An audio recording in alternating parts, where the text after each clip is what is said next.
బాలీవుడ్ నుంచి ఒక మంచి సినిమా అయితే రిలీజ్ అయింది.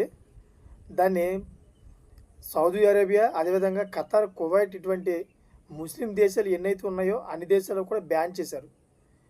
మన బాలీవుడ్ అంటే భారతదేశం మొత్తం అంతా కూడా అన్ని భాషల్లో కూడా రిలీజ్ అయింది అది. దాని పేరే దురంధర్. మరి ఈ దురంధర్ పిక్చర్లో ఏముంది? ఎందుకు మరి ముస్లిం కంట్రీస్ అందరూ కూడా ఎందుకు అంతలాగా కోపపడిపోయి బ్యాన్ చేశారు? దాంట్లో అసలు ఏముందో ఒకసారి తెలుసుకుంటే మన భారతదేశంలోని పాకిస్తాన్ చేసిన పైశాచికత్వం మొత్తం అంతా కూడా దాంట్లో చిత్రీకరించారు. దాంట్లో హీరో చాలా బాగా యాక్ట్ చేశాడనమాట. ఏమీ లేదనుకున్న సినిమా కొంచెం కొంచెంగా ప్రజాదరణ పొంది దగ్గర దగ్గర 200 కోట్ల దాకా గ్రాసు పొందింది అది. ఎందుకంటే ముంబైలో తాజ్ హోటల్ పైన ఈ అటాక్ చేసినప్పుడు పాకిస్తాన్ యొక్క నేతలందరూ కూడా అక్కడ పండగ చేసుకుంటూ ఉంటారు. అదంతా కూడా దీంట్లో చూపించారు.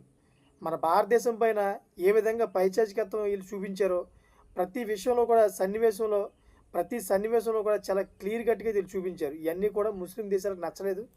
నచ్చకపోవడం వల్ల సౌదీ అరేబియా, అదేవిధంగా ఖతార్, కువైట్, అరబ్ దేశాలు అన్నింటిలో కూడాను ఈ సినిమాని బ్యాన్ చేశారన్నమాట.